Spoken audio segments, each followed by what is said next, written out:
Just to give you a quick background, I started in 1970 working in a large high school district and worked my way up as the CBO and then went into San Bernardino County. Computers, when I started the day, we used to do the ledgers and you have to do it all manually and send your payroll in manually for processing. So in San Bernardino, they were going online. So we were at the forefront in the late 1970s on actually implementing computers, and we formed what was called the California Education Computer Consortium and went statewide at that point, which we were the first county to be entrepreneur. Then I went on with CASBO and also with the California Department of Ed. Wanted me to go out and start doing trainees. I asked them to go out, and they go, no, we're not presenters, we don't want to go out, and you've got the hands-on experience. So I started working with a local CPA firm, Vavrinick, Trine & Day, and then worked with them for 8 years as a partner and went out and did a lot of statewide workshops. And then recently, the last 4 years, I've started my own company, and we're focusing on ways that we can improve attendance and work with districts. I work very close with the Department of Education on obtaining state approval, and we are going to be doing that here for Fremont.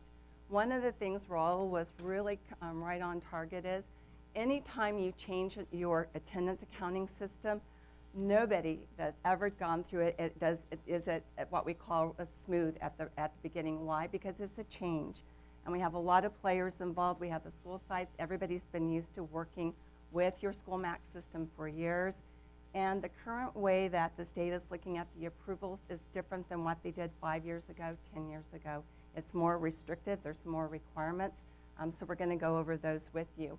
What we've done, we've condensed this down. I don't want to get into the technical because that's what we're going to be doing with your school sites, but we do have attendance procedures that are very technical that you would have access to. My role for you as administrators is to give you what you need to know.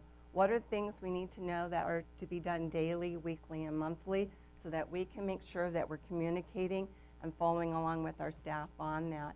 So the first thing we're going to do is go, what are the key things that I always look at? I want it to be where you get approval immediately. We can get it within generally less than 90 days. Typically, we're getting it within 6 to 8 weeks. But we want to go over what are the things that the worst kind of auditor, which is the state controller, if they were out looking at your records a couple of years after the fact, what are the things that we can make sure that we are in safe haven on? We never want to have to give dollars back. The other is I'm going to go over things that are different from what you were doing in School Max that are a condition currently for online approval of your systems. Our goal is once we get approval, we want to subsequently go back and file for digital signatures so that teachers would not have to sign the weekly verification forms. But we first have to show that we're doing it the manual way before we get into the digital signatures. The other is you're still, even though you're at 97.2, that means we have the opportunity to close that. I'm working with the district. We started out at 93.4. We are at 99.4%. So there are things that you can do to generate even more and to close that gap as close as we can to 100%. So let's go over some of the risk and consequences. The first one on the bullets there, I have the PowerPoint that follows along, are the known control deficiencies. These are the areas that the state controller, generally the auditors won't get into as much detail, but I guarantee you the state controller's office does. This is also when we go up for state approval. These are the key areas that they are going to be looking at as a condition of state approval. The first one that is known is, especially because you have so many teachers and at the secondary level, having worked at a large high school district, it is almost impossible to get 100% compliance every single day. So we're going to walk through how we can meet compliance to satisfy the auditors as well as state approval. What they know is that teachers not all teachers take attendance the same day. At the secondary level, they know not all teachers take attendance each and every class period on the same day as attendance.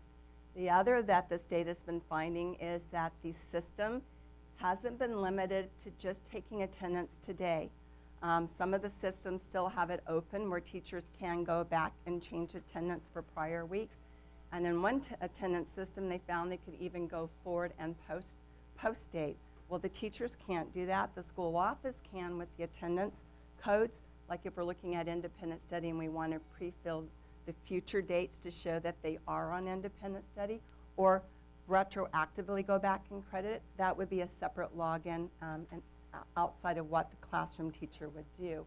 The other one is teachers have to verify and certify weekly attendance, what we call classroom rosters, to verify that, yes, that student for that specific period was indeed either absent, present, or tardy in my class. They're not going to be validating the reasons why they're not there. They're only telling you, I was there and I'm certifying they're either present, absent, or tardy, and the reason at that point does not have to be cleared. Single period, this is where the state focuses, and we'll get into why, is if a single secondary school site teacher says, I'm the favorite teacher, so the child show up to my classroom, but all the other teachers marked them absent, the state controller is up to say, we're concerned that that might be an error, and we want additional proof that that student indeed was in that classroom. So we'll walk you through those steps. What are the consequences? I've worked over the last 2 years with one school district. It was $6.9 million penalty because they were not signing the weekly attendance rosters nor doing the single period verification at the secondary level. So the state, when they added up the ADA, what they were doing was going to take back $6.9 million. We were able to go in and get that reduced down to about $500,000 from the 6.9, but it's going in and showing the intent that there was procedures, there were some process in place. It wasn't that it was anything that was being done intentionally. The other is if your district, if we can't get all of these in, you could sometimes up to 80% of your entire revenue could be at stake if these errors are not corrected. So what have we done? Fremont contracted with us to assist along with Illuminate. We actually were involved with Illuminate when they first were here in California. They are a California-specific vendor. I'm very pleased to be able to work with them. The reason why is the system from what you're using currently with SchoolMax, once you get into it, it's going to be amazing. You're going to be able to drill down all the way to the student level. You'll be able to set up your dashboards to print out the information that you need. So the data is going to be readily available once we get it all set up correctly and we begin understanding it. And you'll be in partnership also with Illuminate, who will help further enhance that for you. So what we've done is we are developing here for the school district procedures that meet what we call the state requirements for adequate controls. What are the things that we're required by the state to do daily, weekly, and monthly? Show us that you, the school district, are doing that. We can only do that through documenting it, taking it up, and actually communicating it with the state. But before I do that, we develop those and we do the training, and then what I will do is behind the scenes I'll work with Radhika, Rosanna, and Raul and Joe to go through and do some preliminary testing behind the scenes and see that all the schools are pretty much following along with compliance. The other, we're going over what are the must-dos, what is it that the state must do as a condition of state apportionment in order for us to sign off and say that we approve your systems. So we're going to go over that. And then the final thing that we're going to be doing here, we're hoping by the 1st of November, I'm going to go up and meet with the Department of Education and actually present on behalf of Fremont a request for approval and walk them through what it is that you've implemented. Here's where I can show you that they're meeting all of the requirements of what you're looking for, and this is how they're doing it. So this is what our next steps are. So what are those required procedures? The first one is the regulations are very specific. Teachers must take attendance each day. And if you have departmentalized settings, which you do at your middle schools and also at your high schools, they have students who are moving between classes. It's a safety issue because we've had an abduction here in the Northern California area. The parents, because the school could not show records that the teachers were taking it, and there was no evidence that they had made an attempt to contact the parents, did lose on that one. More importantly, they were not able to get the child back. And the authorities believe that if they had timely notified them within the first 24 hours, it was critical. So we're now into child safety. So child safety, the other one is compulsory ed, because the regulations say that students must be in school Their parents must compel their child to attend school every single day, every minute, unless they have a valid excused reason. And they give them a 30-minute window in the day before it is subject to the truancy law. And after 3 days of missing 30 minutes, either they're coming in late or the parents are picking them up or they're ditching a class, then they are subject to the truancy. The reason is we want the students in school learning. And then the more important one is it's attached to learning. Studies have showed, and I'll show that to you in a little while, that if students aren't in school, they fall further and further behind on their peers because they're losing instructional time that's genuinely needed in the classroom. So what they're required to do is they are required to take attendance. If it's for today, today, by the end of the day, for every period that I'm teaching. And then the exceptions, of course, are the non-classroom based programs. Like if they're on a field trip, they're going to be away from the classroom, then they will need to take attendance before they leave and also before they return. The reason for that, we had in the Fresno area where they neglected to take attendance upon their return, and they left 2 students behind. So it hit the local newspaper. Luckily, the children were fine, but I remember some of the staff saying, well, those were the troubled children, the ones that were the discipline issues. And my response was, you would have known immediately that they were missing because they're usually the ones that are the most disruptive. But the key is for child safety, we want to make sure we're doing an accounting for the students before we leave, knowing who's attending, and then making sure that we have accounted for all the students before we return to the school. So independent study and home and hospital, as you know, are non-classroom based. So at that point, we know they're out on those programs, and it's up to the coursework as well as the home and hospital teacher, the times that they're providing the direct instruction. So those are exceptions. The other is the regulations say you need to monitor it. It used to be once a day. Now it's up to twice a day. We have what's called the missing attendance report that lets us know which teachers have not taken attendance at a given time. So at the elementary level, you have the self-contained classroom where the teachers are going to be there, the same thing with self-day class, where they're in with a single teacher the entire day. Once they take the attendance, they've met compliance, and if I'm at this elementary level, and let's say what you would do on your time, I don't know, when do you do your auto dialers? Is it 9 o'clock? So what you would do, it would be based on your school. You want to make sure that in the morning, if you have the one on the auto dialer in the morning, you want to make sure that teachers have logged in for that specific period or at the elementary level by that time so that you're capturing a realistic picture of those absences at that time. It's important because if I'm a parent and I believe I dropped my child off, now I'm getting a call that's telling me my child is not in class, I'm going to contact you and say, I dropped him off this morning, then we can take further action on that. Or if I'm a parent and I have a teenager and I've gone to work and you're telling me that child's not in school, I'm going to make sure somebody goes over to the house and says, get out of bed, you get to school, you do not sleep in, this is not that time. So it gives us the opportunity to take action immediately. So look at your schedules for your schools, and if it's at the elementary level and they've got 100% compliance by that point, they do not have to do it at the end of the day. Secondary, this would be based on the period. So if it's period 2, period 3, at that point the teachers would have logged in for each periods 1, 2, and 3.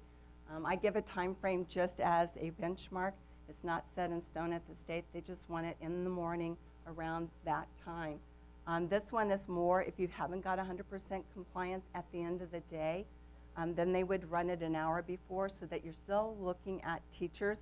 Are they complying? If you have anybody on the list and the school sites are not getting cooperation with the teachers, this is where we would need you as the school administrators to get involved and say, this is critical for child safety, compulsory ed, as well as this is a condition of our state funding. We are mandated to do this, so we need to have you make sure you're logging in. Exceptions would be ROP is different. They're not subject to the compulsory ed, but the other classes with that student are subject to the compulsory ed and child safety. The other is the attendance does have to be submitted that same day. So if I'm on a field trip, the system will be open till midnight. I remember when we used to do this, the schools, they would come in after school was basically closed at the end of the business day, but our system was still open, they would go ahead and enter in the attendance, and as long as it was submitted by midnight that night, it recorded that they had taken it by that day. So here we go in terms of the following morning. If at the end of the day the attendance personnel state we haven't got 100% compliance, the following morning they're going to rerun that missing attendance report for the prior day, and they're going to look and see who is still on that list. Hopefully by then, if you've got PE teachers, my husband used to be a PE teacher, and they would do it at the end of the day and sometimes after the sports session, but they would still get it in before midnight of that date, so that the following morning they would not show up on the list. During the rest of the day, they were still showing up on the list. So here, if they have names on there, they would send an email, some communication. It does not have to be in a written, it can be email, where we could work with Illuminate on sending out an auto email. And what it would do is it would say to the teacher, you'd notify me for those students who were marked that you didn't take attendance in the classroom, which ones were absent or tardy. That becomes the audit trail for the attendance staff. Then they can go in and change the records that occurred for the prior day, and it would show very clearly in there that the teacher hadn't taken it, but it was cleared through this communication. They maintain this together with that report, and it shows we now met 100% compliance. The reason is the state expects and they audit for 100%. So when we don't get 100%, this is how we get it. The following day we show, here's the steps we did to make sure for all students where attendance was not taken. We now know what students were absent or tardy that day. And one of the reasons, again, is child safety. The other is because you have a negative attendance system. Anytime a teacher does not take attendance, it can falsely overstate the attendance in the system. And this is why they do their due diligence on auditing that. Questions on this? Any specific questions? So this is how we meet 100% compliance. The other is, what is the law? I always get this, because remember, I told you my husband was a teacher. He's retired now after 40 years. But this was it when we rolled this out. Where's in the law that we have to take attendance? Is that in our job duties? We're here teaching. It's actually in the law. The first one is under what's called Title V, Regulation 401C. It's in 401C. It says that teachers are required to take it each day for each class period that they teach and to submit it to the principal that day. That's in the regulations. In terms of signing the report, the state, as a condition of state approval, the state says that any current attendance system where the teachers are required to take attendance online, which you do with Illuminate, they log in, they have a computer terminal, it's electronically stored, they are required to validate that no less than weekly. So for this current week, by Friday, what we would be doing is the staff would late Friday or early Monday run a weekly verification form, print that off and distribute that out to the teachers, and then the teachers would verify for each of the classes that they have. So if I'm teaching 6 periods, I will have 6 sheets. I will be signing and dating that, stating that it is true and accurate as of that information. The nice thing with Illuminate, it tells you the teacher, what they recorded, and what the office staff did. You'll see 2 attendance marks. The first one is for the teacher. The second one to the right of it is going to show what the office staff has changed that to. So I can always see what my original signature recording was. So teachers are required to sign and date. That is in the regulations as a condition of state approval. They set the rules on what it is they expect to see. This has been in place since basically 2004. This regulation, your approval for School Max was prior to that, but the new regulations has been in place since 2004 that any online attendance must be weekly. The old Scantron sheets, those were every 2 weeks. The manual rosters where we did them for the full month, and they used to manually turn those in, those were once a month. So the new online system is great. The good news is once we get this approved, once we show that we're doing this weekly with no compliance and we get the auditors to sign off on it, we then will subsequently work with Illuminate and the Department of Ed and get you what's called digital signatures. That means those teachers then would have their electronic footprint in there, and then it's from an audit standpoint, it is so much better because you can see when they logged in, when they recorded it, and then if I'm the office staff, it shows every recording subsequently on that change from the original one that the teacher did. So it basically is what we call the audit trail, much, much easier. And then we wouldn't have to do this. So this is the thing. It'll be here for about 6 months where we're going to be required to do this, and then we can go to the digital signature process for the teachers. But we first have to show we are doing it and we're meeting compliance, then we can move on to digital signatures. The other one here too is changing the records. We kind of went over this. The regulations say you cannot have teachers change the records for future dates or prior dates. The only ones who could do that would be for independent study program, because they're going in and they're pre-posting attendance, or if you have the weekend makeup program where they're going back and retroactively changing an absence to Saturday makeup, that is fine as well, but not for the regular classroom-based programs. It has to be, they have to post a day, and then it's basically after midnight. That is switched where they can't change it. It would have to be through the office for the audit trail. Questions on that? Any questions on that part? And then the other here is, this is the one, again, where teachers are required to certify these weekly attendance rosters. It'll have the name of the student. It will have the class period, the course being taught, the teacher's name, and the list of the students. And it will say absent, tardy, or present, and it will have either the default absent, tardy, or present codes, or the reconciled absence codes or tardy codes entered by the staff off to the right. There'll be at the top an area for them to sign and date. The date is as critical as the signature. That creates what's called the contemporaneous record. Lets them know that they did sign and date it within what's called the regulations. They have to turn it in by Tuesday afternoon before they leave. Exceptions are if I'm out ill and I have a sub in there, then the sub is going to get a manual roster for the days in which they're teaching. If I'm a long-term sub and I am the teacher of record during that time, I am the adult with the knowledge to know whether those students were in my classroom. They then would sign and date that roster. So it's the certificated teacher in the classroom with them, that's that day, is the one that would be signing for those students. And again, exceptions would be like if it's independent study and they're using a manual roster, those then they would certify those on more on a monthly basis if it's a manual system, or on a weekly to keep it more accurate. It just depends on your procedures for that. Questions? Any questions on this? Yes? Right. The reason is at that point, generally with long-term subs, we give them their own login, correct? If they're more than 30 days, then we give them a login. So it'll be after 30 days, you'll get the login, and then that becomes the teacher of record. And in Illuminate, they have primary and secondary teachers, correct? So with Illuminate, you'll have the primary teacher, which would show the original classroom teacher, but then the secondary teacher of record, because they're subbing in there, can sign and date. And then also we can allow the teachers, because with the ones where they're doing intermittent, where it's subs in between, the office staff will have the manual roster. They're required to keep that with the weekly. And then for the teacher, if they want to, they can put that the sub signed, the sub was there, and then that will back up with the manual roster. So it's for their security and knowledge. The procedures are that there is a manual roster that's backed up and signed and dated by the short-term sub.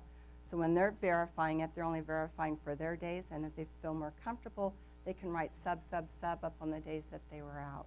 I have some teachers that have asked for that, but that is something they can do. They can put the dates that the sub was there and that they're only authorizing the days that they were physically there, and those are the days that they're verifying.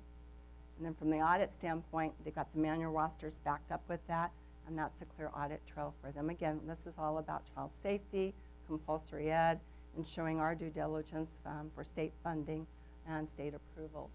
Any questions on this? So the Tuesday, they used to push it on Monday, and we met with the state in the early part of this and said that's impossible. You don't realize how many teachers we're dealing with to get it by Monday afternoon. If we're distributing it Monday morning, can you please give us another 24 hours? So they go, we will give you until the following day, which will be Tuesday afternoon. One of my schools, they were so diligent, they wouldn't let the teachers out. The only way they could get out of the building was through our office, so they wouldn't buzz them out until they had signed and turned in all their forms. So It was more like we want to make sure we're following the processes, but this is at the local decision on that. The other is single period. This applies to the secondary schools. Anytime I have students where the student is going from one teacher into another classroom teacher, and I'm not physically walking them in there, then going back and taking those students. The elementary school, that's generally what we see, where the primary teachers will walk them, then they'll come back at the end of, like, for PE or for music or art. They will actually go back and pick the students up and know which ones that the students are still there. But at the secondary level, as you know, the students pass on their own, and for child safety, we want to make sure that they physically made it to the next classroom. So what happens is this is automated through Illuminate, so the attendant staff will not have to worry about doing an additional function.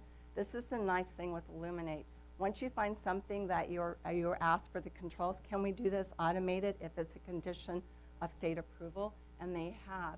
So if you have a teacher who is the only one on a given day that says that student showed up in my classroom but everybody else marked them absent, it will automatically generate for that teacher along with the weekly, it'll be right behind it, what's called the single period verification report. And it will say, these were the students that were marked present in your classroom, but everybody else has marked them as absent. Was the student indeed there? And they will certify yes. If not, then they will say no, they were absent or tardy.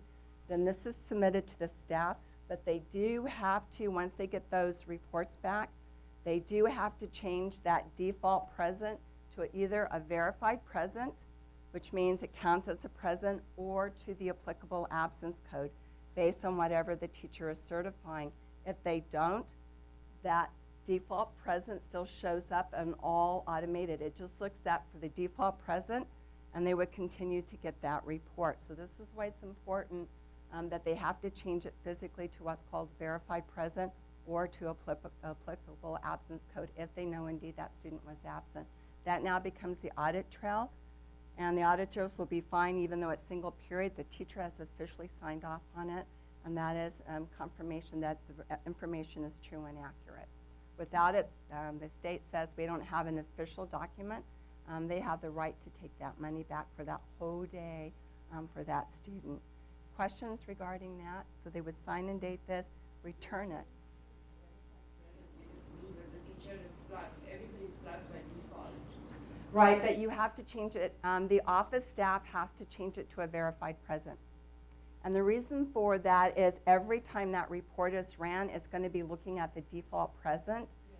And the verified present says that it was indeed verified, and now I have a single period verification form that proves that.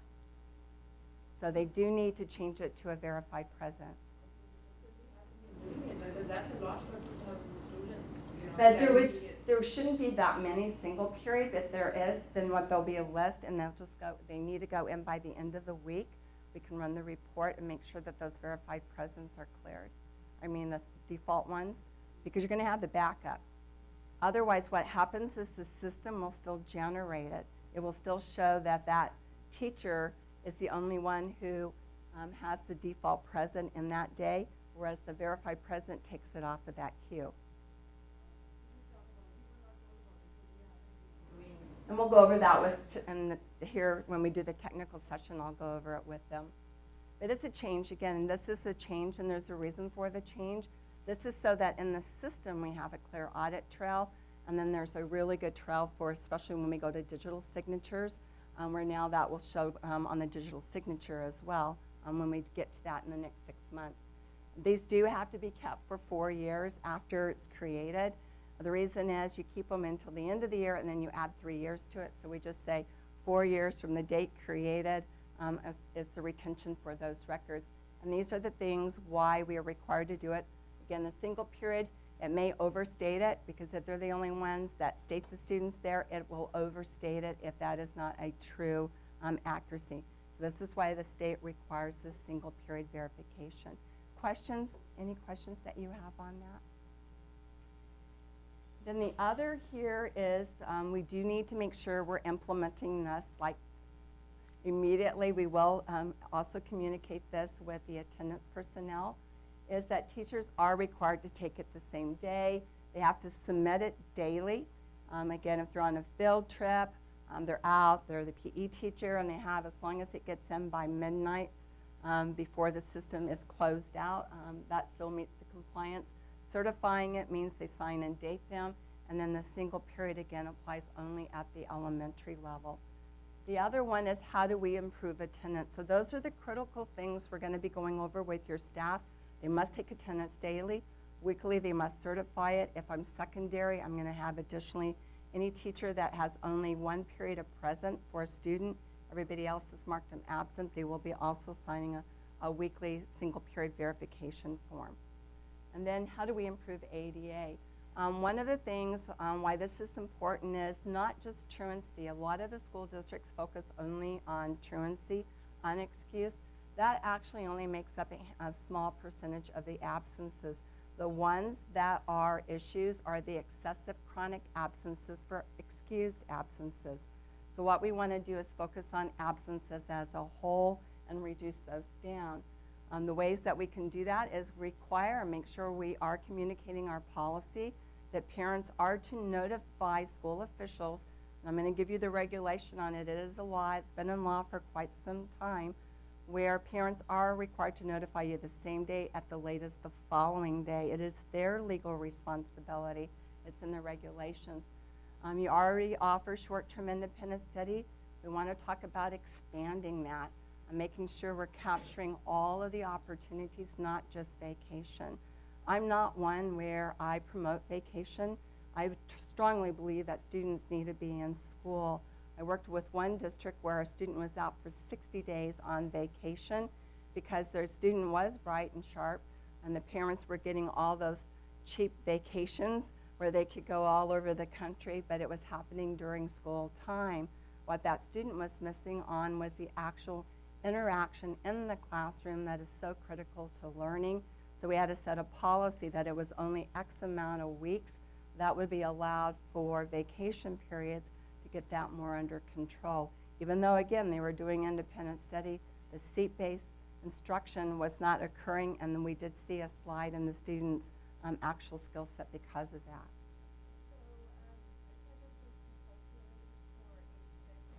And above. And so talk about how that impacts the kinder students, the TK students, and the preschoolers. How does that impact ADA? Still, in terms of TK and kindergarten, it will impact your ADA for your KTK through K-12 funding. In terms of your preschool, you are funding when the students are actually there and services are provided for those. So it affects your pre-K funding as well. Even though compulsory ed age is not until age 6, we want to adhere local policy. Local policy says that once you enroll in our schools, you are subject to our policy, which you must attend school every minute, every single day. Even though you can't prosecute them and take them through the SAR process until they turn age 6, you want to instill in their habits and practices. So your local policy is that students need to be in school learning every single minute, every single day, and so that you can have excessive absence policies, which I'm understanding is the district does, and you can enforce that. The only difference is I can't take them up to the judge and have them prosecute the parents. So that's the only difference. Everything else applies. Because we need them there for learning. It does affect our funding. The only thing is I can't take them through the SAR process. And then, of course, once they turn age 6, I can only do it from the time they become unexcused. When they turn 6, I can't count anything when they were under 6 towards that. But I can show patterns, because I used to do that when I would take them through the SAR process. The pattern, especially family patterns, where it was the family, not just a child, and show clear that this is the children and it's a family situation. It's not a child situation. We need to address it at the family level and really find out what's happening. So it does help. So we're going to talk about independent study.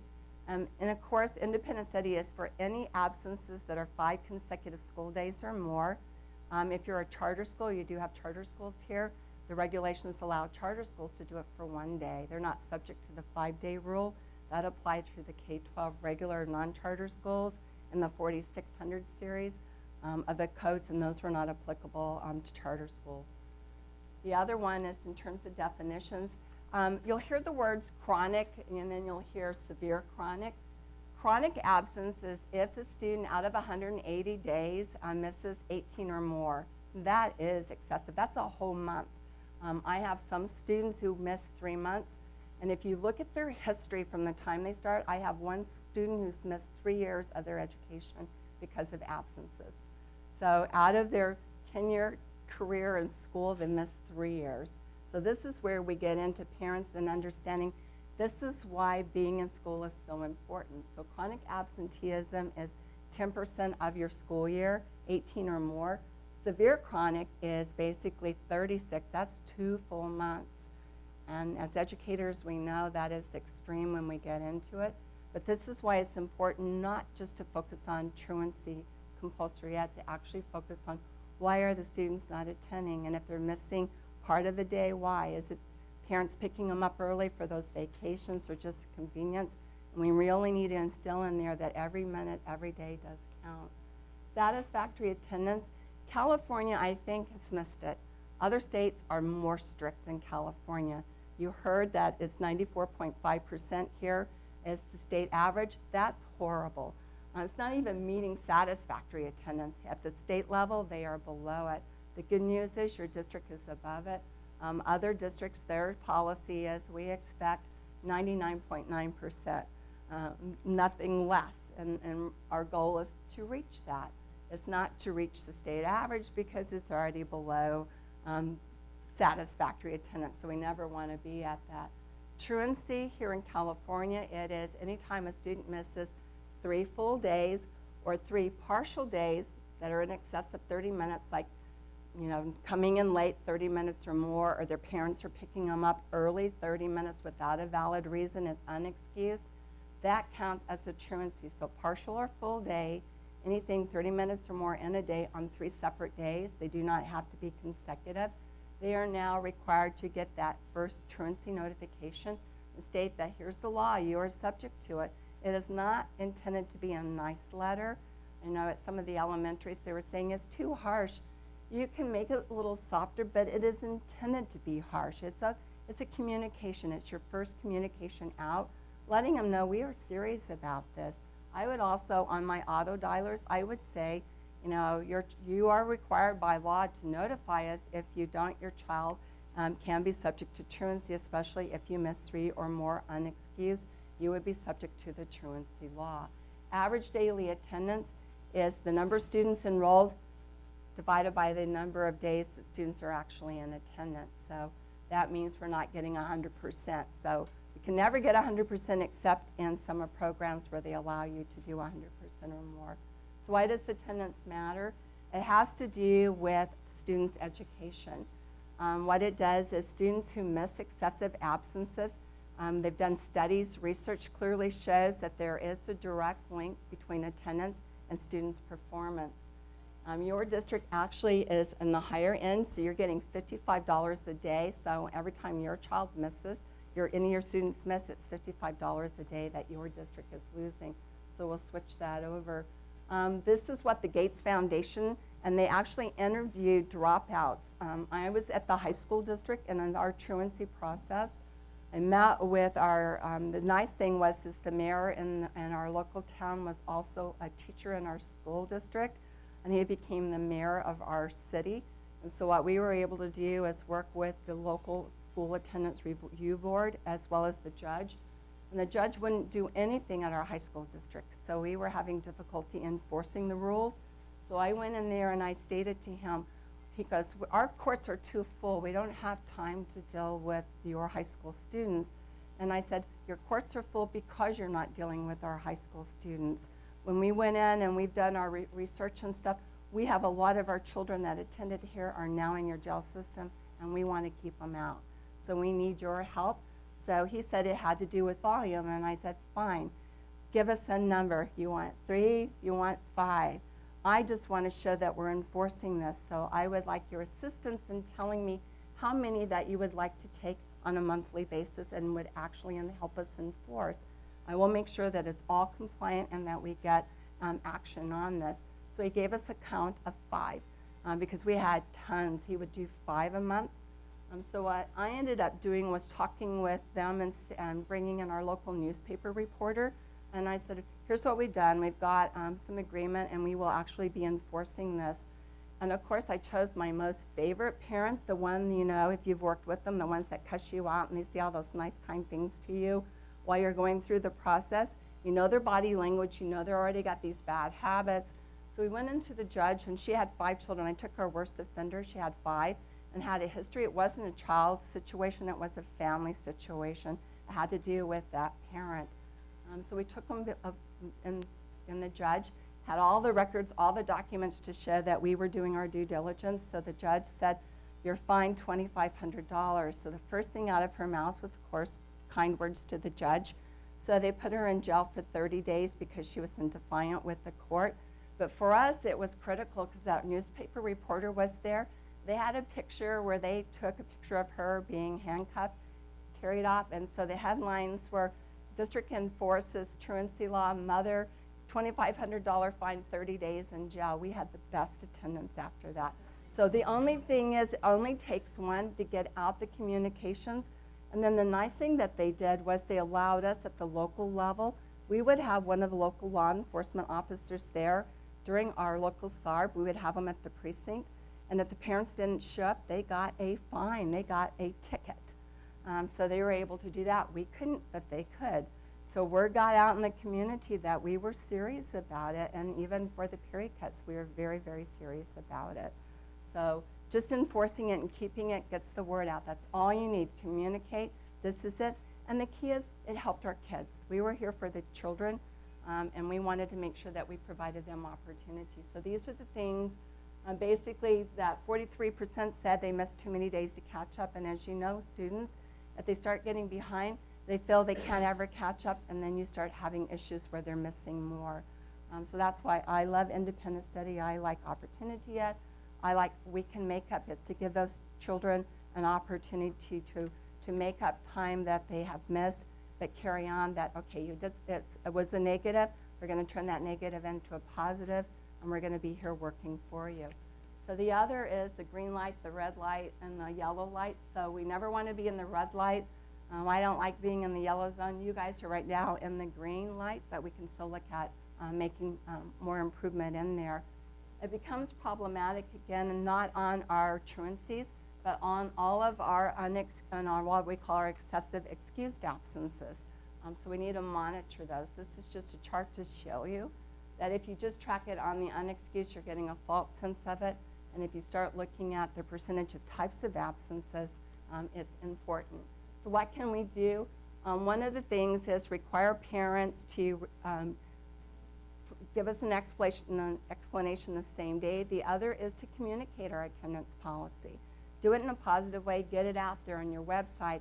Get it out in your school offices. Make sure any communications that is going out, use that as your opportunity to communicate your policy. We have to educate our parents. The other is do continue to operate your on-campus suspension. As you know, with your new local control funding formulas, there's also additional grants where can we suspend student just for willful defiance. We actually have to show more due diligence on that. And here with the on-campus suspension, it allows us to get them out of the classroom where there's disruption, but still keep them on campus. Because some of the students, they like getting off campus because it's a vacation time for them. So we want to make sure that we have programs on campus that do that. Your weekend programs, you do the weekend makeup programs. Look at taking that opportunity to expand it, and as well as your short term. So what I'm going to talk to you on is the parent same day. This is the regulation. It's Title 5, 306. It's been out there for years. Even when I was a child, this regulation was in place. What happened is basically from the 1980s to 1998, we had a thing called apportionment attendance, where for any valid excused reason, we used to get funded for that. And then in 1998, they took it away from us. And we didn't do a good job of re-educating our parents. They believed it was our responsibility to call them. We do that to do our due diligence, but the regulations are clear. They are required to notify you the same day, at the latest the following, whenever their child is absent or going to be late to school. You are there to provide the education. We do the follow-up because of child safety and our due diligence, but it is their requirement. What is your policy here? Is it 72 after 3 consecutive school days, or 72 hours if they don't notify you? Do you guys have this? If not, we'll work with your district on implementing it. The reason is the law says basically 2 days, 48 hours. If you give them an extra 24-hour period, at the end of that, any unverified, unreconciled default ones, we can change it over to an unexcused. And after 3 unexcused, they would be subject to the truancy law. We would communicate that to them, that you are required to do this. This is the law. Failure to do that can subject you to the compulsory attendance law. So letting them know it is their responsibility. It's like you as employers. You're not at home, or you wouldn't expect your staff for you to call them and ask them why they didn't show up for work today. It's instilling that same practice so as they become adults, they understand the responsibility of that. What we'll be looking at, working with staff on a weekly procedure. I already communicated to Radhika and Rosanna, and I also will with Joe. What we can do is work with Illuminate to do what's called an operational function, that at the end of the week, we can have them where we can program it and set it up operationally where we would be able to do that. But till we get to that, what they will be doing at the end of the week is changing any unreconciled absences over to an unexcused absence, which is the truant code, and then those would be included on the letters. At the state level, they will not let us, because of the SARB, again, because I used to work through the SARB with the large high school in our K-12 district. Anytime I had an default unverified absence, the judge wouldn't even consider it. He said, to me, that means you guys haven't done anything. I expect you to show me what your due diligence is to contact those parents. We have an auto dialer. I have notes here. We've made every attempt. We have policy. We have web postings. We have everything that tells the parents what their fiduciary or their parent responsibilities are. So unexcused are subject to the truancy when the parents fail to do that. So this is the new process. The other one is expand your independent study, your short term. Basically, this is when students are missing 5 or more days, not just for vacations. We have a lot of the flu. We have a lot of chronic absences that occur. We can set this up. Independent study was designed to complement the regular classroom. It's not an alternative education. It's an alternative instructional strategy to the seat-based program. It's for those students who can't attend on either a regular basis, or there's certain times out of the year where due to their illness they can't be in school and they're going to be out for 5 or more days. It helps close that achievement gap as well. So what you need to look at is, I wouldn't focus on the whole year. I would only focus on what's my peak absence periods, and then make this a focus and communicate to the parents about that. If necessary, at the district level, what we did is, especially at the high school, we would staff up. We would provide an additional either stipend for the teacher, one of our teachers to teach an extra period, which was their independent study contract, where they became what we call the assigned supervising teacher. They would then collect all the work from the other 6 teachers, coordinate it, meet with it, make sure all the rules and the regulations were met, and we're in charge of doing that. We also had our full-time staff, and one of my schools elected to have another full-time person that during this time, they would also have additional time spent being a resource to the local schools. They had regional schools, work with them, and they would fax or go on site and meet with the parents to make sure that we have the rules and the regulations met. So it's there to get the comparable seat-based work. So there are some software systems that have the integrated curriculum, because we now have to have the core curriculum and standards, where if we have it online, they can have access to that and do it down where you don't have to do a lot of the manual stuff. So a lot of options out there. It's voluntary, both the parent and the child, and I'll look at your agreements, but they do have to sign acknowledging that it is voluntary. It is also permissive on part of the district and the school. So our policy was that according to this, then we established guidelines that it was a condition for them to complete their assignments in accordance with the agreement. Failure to complete their assignments may prevent them from participating on it at a later date. I would have parents who knew that if they went on independent study, they wouldn't be subject to the truancy law, but they wouldn't do the work. So I'm stating, no, if you're showing to me that you can't be successful on independent study, it's here for you to be successful. If you're not going to complete the assignments, our policy is we do not have to provide this to you at a later date, and that is very clear. This is for students who will participate, meet our conditions. If your child's not going to meet the conditions, they are not going to be allowed to participate on that. The other one here too is any acceptable reason. Again, vacation or travel, I would not accommodate it at more than X amount of days a year, but that would have to be a district policy on that. We do have some students who are in the movie industry, or their parents are looking at they're going to be the aspiring Olympic athlete, so they have these specialized classes they're in. A lot of people believe that Hollywood and those were getting the ADA. They're not. What it would be is your district, through independent study, could use the what we call the on-set teacher that's there that they hire. The movie industry is required to have an on-set teacher there. They would become the other person's responsible and be working with your classroom teacher to deliver that, and you could still get ADA through it. The other one would be health problems or safety issues. If you have situations where the child feels that there's bullying or gang tolerance and they feel that they can't attend during certain times, we would want to look at possibly independent study to keep the child safe and look at providing them with means for education. The other would be family emergency. If you got, especially if you've got a single mom and she's now ill and the older sibling has to stay home and watch for the children, that would be an emergency situation that could be accommodated through independent study. So here's some common ones with extended illnesses. This would be like your mono, chicken pox. All of those are more than 5 consecutive days. We have a lot of students who are out during the high allergy seasons with severe allergies and asthma. If we know about that and the doctor provides us a note, rather than home hospital, which is very expensive, especially at the high school, they cannot get adequate course credits with home and hospital. The regulations allow us to do in lieu of it, as long as the parents choose it, we can provide independent study in lieu of home and hospital. Then they would just get their comparable work, do that, and then we're collecting the ADA for it, and the child is keeping current with their classroom. The key is if they have one of these absences, they're excused absences, and the regulations requires to provide homework by the law.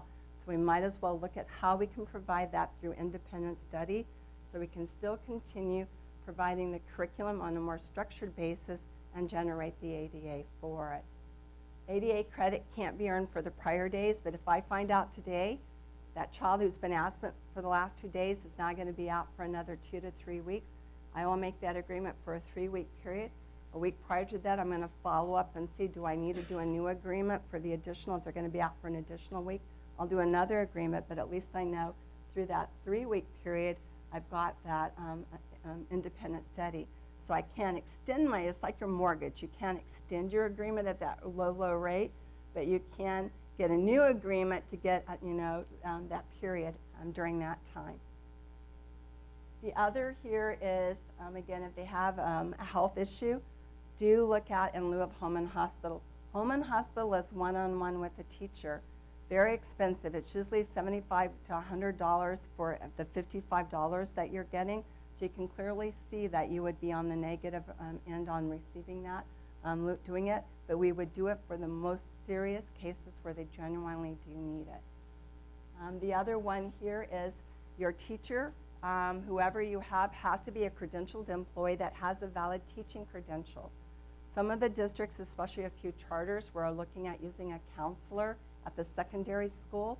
And when the auditors would do the audit, they looked at the teaching credential, and it showed that they only had a counseling credential, not a teaching credential. So they do have to have a valid teaching credential for that.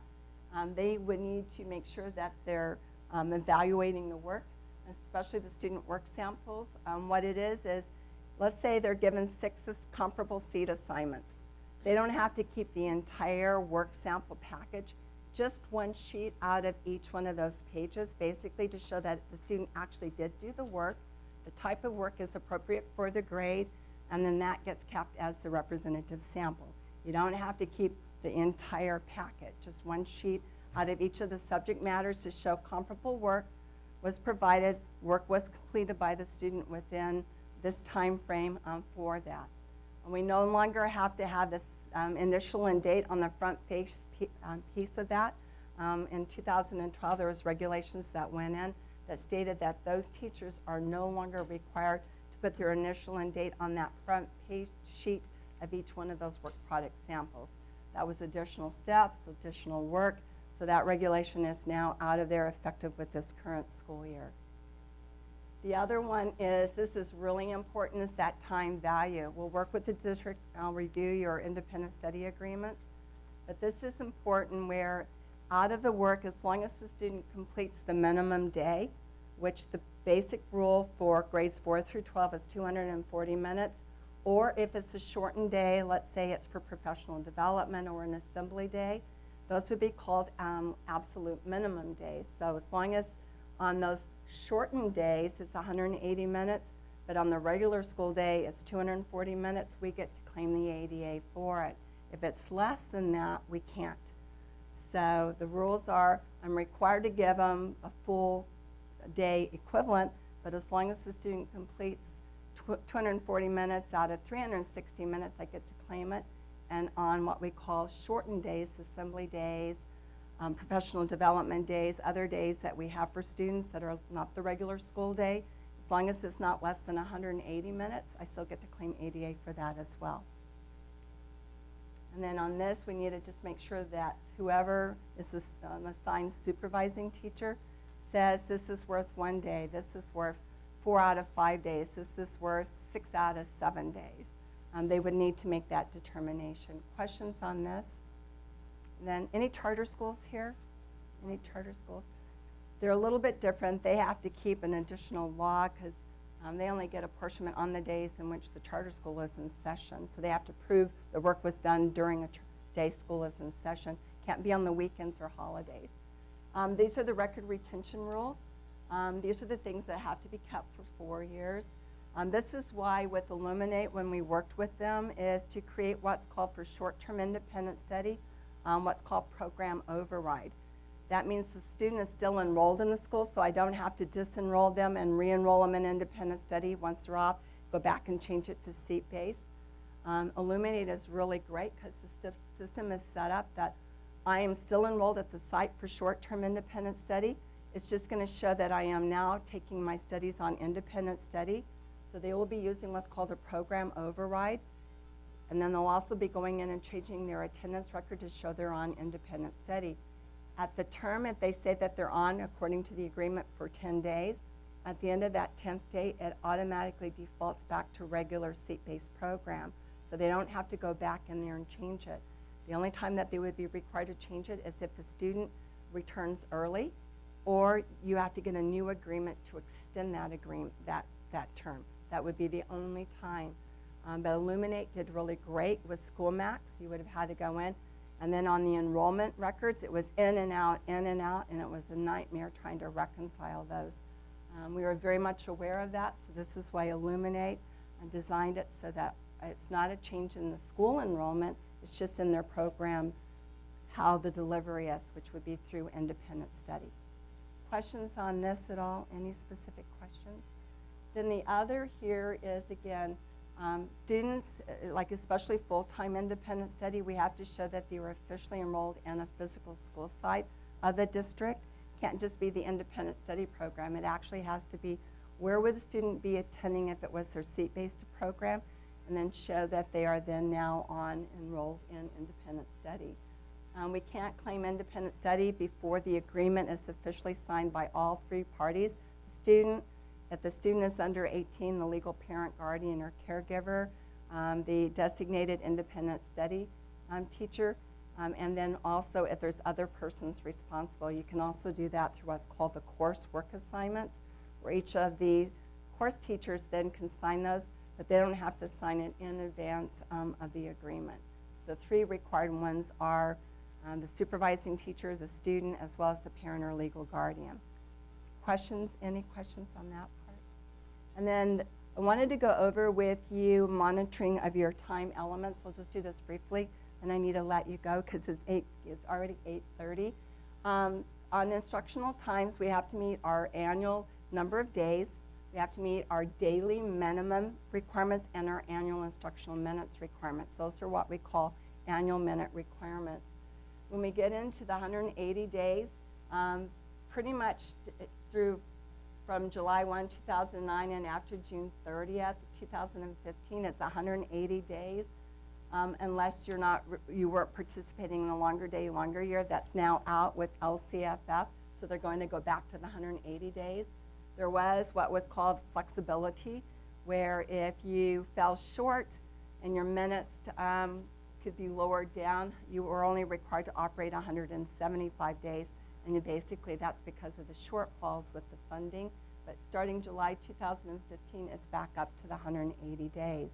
In terms of annual minutes for your grades 9 through 12, it's 64,000. When we get up into our grades, if I remember our 4 through 8 grades and stuff, those were basically at the 54,000 minutes. I'll have to go back, but you have annual minutes based on the grade levels. These are the minimum days I was referring to. So this is for your regularly scheduled school days. So it's 240 minutes. When we get into the absolute minimum, it's 180 minutes. For elementary, kindergarten's 180 minutes is your minimum day. And on the absolute, it's 60 minutes. Because I know there's certain days at the beginning of the year where maybe they're only going 1 or 2 hours for that first day. We have some schools, it's allowed, but we have what's called the averaging rule. These are by program. So at the secondary level, you can see there's lower thresholds. Opportunity Ed is 180 minutes. ROP can be 180 minutes if it's off campus. If it's on campus, it's still 240 minutes in the regular scheduled school program. And Opportunity Education is on top of that. It's an addition to it. Questions? Any questions on those? And then this is just showing you to be careful because especially at the high school, when you've got the 2-day averaging rule at the high school, you've got to make sure that you don't have 2 consecutive days that are less than the minimum 240 minutes. You've got to be able to average the day before or the day after and come up with that magic 240 minutes. If you don't, it would put your district, the entire district, out of compliance with that. Any questions on that specific rule? So I have a question. Yes. New York elementary schools, what they did was they had primary as an early release and upper 4 through 6 as a regular day. Or they had 4 through 6 on the same day. So I did not know how to put it on the calendar because you can only choose one. Either we can do shortened or minimum or normal. So that's going to be a problem. We'll work with Illuminate because Illuminate does have that capability for those days where we can come in for those grade levels. So you would need to look at defining for those grade levels, and then we could look at probably for them a different calendar for those days. We'll work with Illuminate on that. The upper, you can only choose one kind of a day on a calendar. And every school was okay except the elementary school, which had that issue. Right, but from the audit standpoint, we'll look at the alternative because it needs to match. Why it's so important with your bell schedules and your system be set up, that's what generates your rosters of what the teachers will be signing. And if your actual programs are not the same as what's set up in the system, it will cause audit exceptions. Like if it's showing that those students are supposed to be there and they're not marking them for attendance because they didn't know, they weren't scheduled, then what it's going to do is overstate the ADA. Or it could be the opposite, where the ADA is getting understated. So I did the upper one because at least we know that the 4th to 6th grade are reaching the minimum required minutes. Okay. But I don't know if it's right. So we need to look at the up because you'll have to make an adjustment for those 2 days or those few days for the lower grades to make sure they're meeting the minimum day as well as their annual minutes. Because if they're short, they are not. They're brutal with it. The State Department is. They'll make you make it up for 2 subsequent years, And then it becomes a union issue because you have to tack on the additional time. All right, what we'll do, thank you. Any more questions? I'll give you a tardy slip.